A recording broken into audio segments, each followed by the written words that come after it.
Hi, have you ever been in a tech gathering and found that there are actually a few women compared to the men in attendance? This is 2025, but we still realize that there are few women in tech careers compared to the men in the tech careers.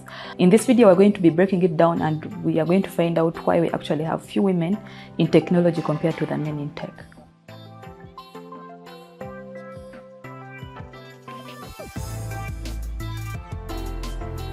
So despite it being 2025 and all the progress that we've seen in the tech ecosystem, you still realize that it's only about 30% of the global workforce that is composed of just women. And I believe that there are a lot of hindrances that limit these women from getting into technology. And one of them would be the gender bias. A lot of job openings are put out there, but normally some will just actually indicate it that women are encouraged to apply, but trust me, even after indicating that women are encouraged to apply, very few women actually apply for those jobs, not just because they don't have the required skill sets or they don't have all that is required for them to apply and take on the job, but because one thing I've come to realize is that as women, we tend not to believe in our skill set, or we are not confident in our skills because most women are believed to be perfectionists. So they feel like if they're software engineers and maybe they only know about two tools from the tools that have been listed on the job description, they'll just think that they're actually not good enough to apply for that exact job. And if you're to compare it with the male gender, trust me, if a guy sees a job listing and it just has, let's say, they just have only one of the three skills that have been listed there, they will definitely apply for it, unlike the women. And this would be, trust me, this has limited a lot of us from applying for these jobs and actually getting into the tech ecosystem.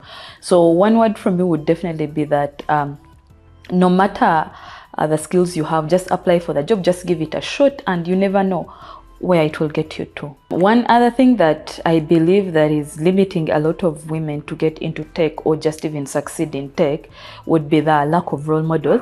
I can say that I partially experienced this because I had to look out for role models outside the environment I was in, and I realized that it was actually hard for the people who were in the same environment I was in to get role models in tech. And if there is one thing I told myself was that if I cannot find role models in the area that I'm in, then I'll definitely become a role model to myself and see how it will work out. And it's not been easy, but at least it has gotten me somewhere. And one thing I can say is identify someone who you think has the required skill set, or who is doing something like you would want to do, or who is exactly who you would want to be. Connect with them. You can reach out to them on LinkedIn, tell them about your aspirations, ask them about how they actually got to where they are, and let them guide you and take you through the path to where they are right now. And trust me, with that, you'll definitely get the motivation to build your career in tech and become the best at it. I think that one other challenge that is really limiting women to succeed in their tech careers or even just break into tech is the workplace bias. A lot of women will have the skills, they will have everything needed for them to thrive at a certain job, but the bias in workplaces, because realize that they will promote the male gender more compared to the women. You realize that there is a pay gap between the male gender and the female gender. You realize that they will always push the women for the leadership roles and leave the gentlemen for the technical roles. Yet ideally, I feel like it should be 50-50. If we have 3 gentlemen on the team, on the technical team, then have 3 ladies on the technical team. I just feel like there should be equality in a work environment so that at least even women can succeed in the world of technology. So one thing I've come to notice is that women are hit by imposter syndrome a lot more compared to the gentlemen. I don't know if it's just because the gentlemen never get to talk about it, but I've realized that women go through imposter syndrome a lot more. And trust me, it hits us so bad in that we will feel like at some point we just want to let go of the career and maybe concentrate on something else or take a time off until, I don't know. And this has limited a lot of potential women, a lot of skilled women from, succeeding at their tech careers. And if you're a woman out here watching this, please go and watch my video about imposter syndrome and see how you can actually beat it. Now, this is the last reason as to why I've realized that we still have a few women in technology, and it's work-life balance. many women, after setting up their tech careers, after a few years, they don't know how to balance their work alongside family, alongside maybe upskilling, and a lot more around that. At some point, women have to take maternity leaves, and by the time they come back, they still have to cope up with the industry.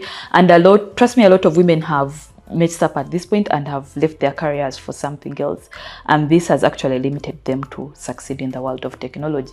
And my humble appeal to employers would be to actually support them at this point in their lives, because it's through supporting them in such ways that you can actually contribute to us having a lot of more women in the world of technology.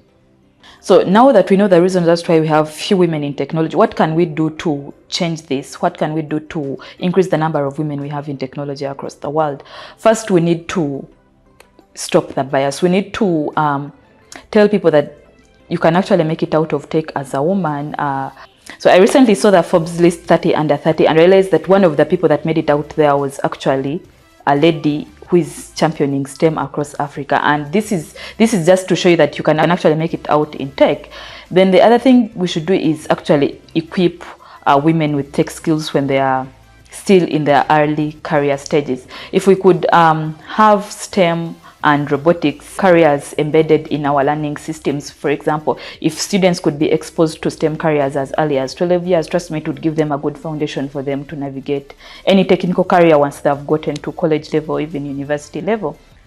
Then I also feel like we actually need inclusive work policies that will actually favor someone to thrive at their career in tech, not only just serving you as an employer or helping you develop your company, but as well as also help them to succeed at their career in technology. So if you're a lady watching this, kindly let me know in the comment section if you've actually experienced any of these challenges and how you've been able to overcome them. And if you're new here, please remember to subscribe, leave your feedback in the comment section, and you can as well as reach out to me on LinkedIn at Sumaiya Nalukwago and take over with Sumaiya on all the rest of the platforms. This video has been shot by Top Notch Media. I've tagged their handle in the description, and till the next video.